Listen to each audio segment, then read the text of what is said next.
Alright, so we finally tested one of most wanted TVs this year. I have the new Hisense A6 for about 1 month now, and at that time I had chance to find out what's really inside. The A6Q is the latest trendy and affordable LED TV from Hisense. It brings essential HDR performance, AI processing, and it's packed with new smart features. Like all other TVs in Hisense 4K HDR lineup, it also featuring gaming mode and some cool new apps and remote control improvements. It arrived with a new AI smooth motion, and it will be interesting to see how it compares against the next generation of LG AI LED screens. The spec sheet is well known, so we have 4K HDR processor is now upgraded with AI, and there's also support for Dolby Vision and HDMI 2.1. Aside from 55-inch model we have here, there are also smaller 43 and bigger ones like 65 or 85 inches. It looks promising, but like always, there are some quirks for skillful experts. Howdy doody time.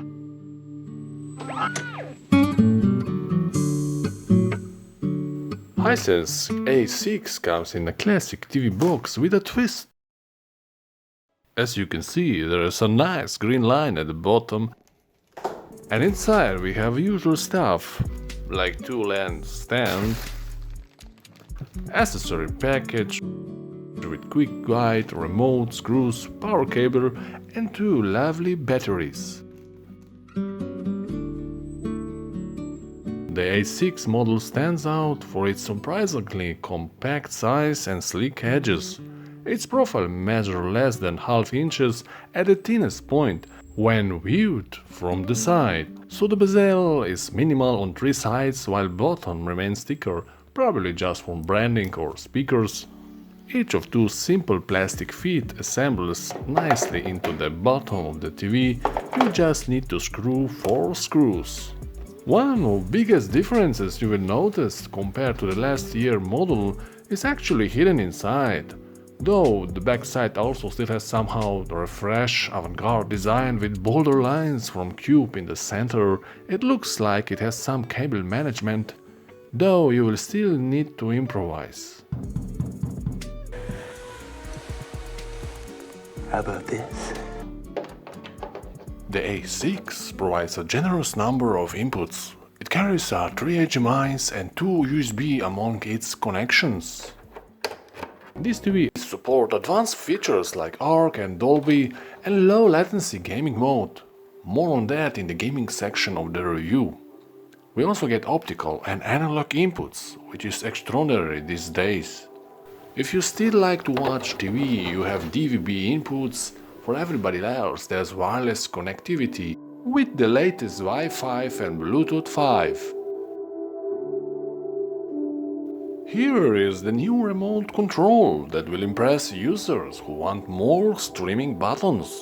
It also has a lot of other buttons that come handy like mic, input and some shortcuts to the settings. But most notably is on the top. It has a selection of big name stream services. I like the handling and special button for my favorite app. The buttons are big, responsive and easy to press. In general, the remote has nice design and looks like it will last. Maybe it could be a little smaller if they just hide the numbers below the app buttons. But otherwise it's still one of the more practical remotes on the market. Under the screen is a hidden power button and you can change the input channels and volume with it. The Hisense Vidaa initial setup is still fast and with a lot of smart options and skip shortcuts. It is one of the easiest TVs to set up that I have ever tested. Just make sure you select the right country and setup will be completed in less than a minute.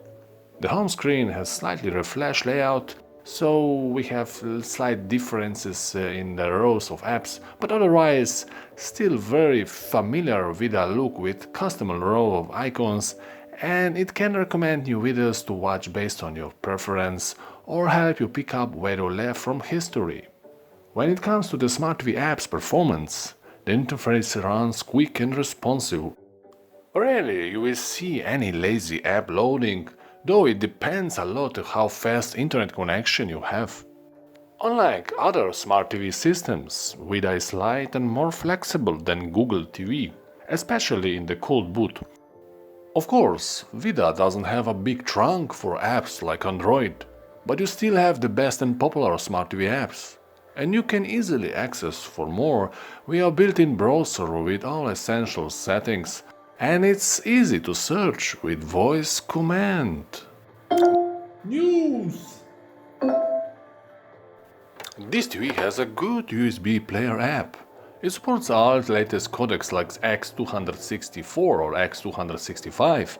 It also has some advanced options for easy customization. Please step away from the end. If that's not enough, you can still easily wirelessly connect the phone and watch your media. Hisense made a lot of changes to the A6 screen in terms of brightness in recent years. While they still have VA panels in A6 series and they are illuminated directly from behind, you can expect 30 bits colors from display. But color accuracy is average because it has slightly more than 75% color gamut. As expected, this screen has better contrast in comparison with IPS ADS versions, while viewing angle is average. In terms of picture uniformity, the screen looks decent and without distractible clouding or bleeding, though in white and gray picture tests there are still visible slight deviations. Motion processing is very good and comparable with the best in the same class. The screen effective anti-reflective coating and light sensor TV automatically adjusts brightness and contrast for accurate and natural picture. In terms of HDR performance, it can beat QLED, but it still has a respectable HDR picture when you watch it in dimly lit room. While in bright room, with its max brightness around 400 nits, this is 25% brighter than the previous generation of A6. So now it can deliver a decent HDR performance in dark environment. You can still improve picture performance. That's why there are different picture profiles so that you can adjust them to your own personal preferences. So if you want the best colors, go with dynamic profile, or if you prefer more natural colors, go with cinema picture profile. You can still adjust and change some options if necessary in advanced picture settings. Now we will play some games. If you enable game mode, you will have access to the special gaming bar with a lot of options for adjusting gameplay. 4K 60 input lag is below 70 milliseconds. This is okay for casual gamers, but if you are a professional sniper, you will probably need a screen with less than 10 milliseconds anyway.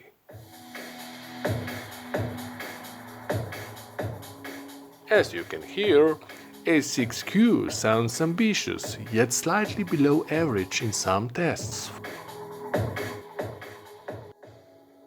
It has two speakers below the screen, together they achieve up to 20 watts.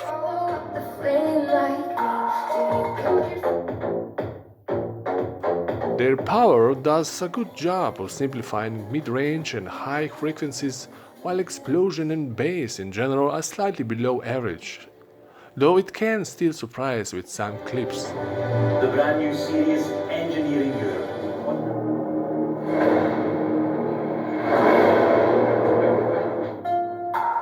There is an easy way to improve sound further with some different sound profiles if you prefer clear speech and voice, while max bass is already set with default profile.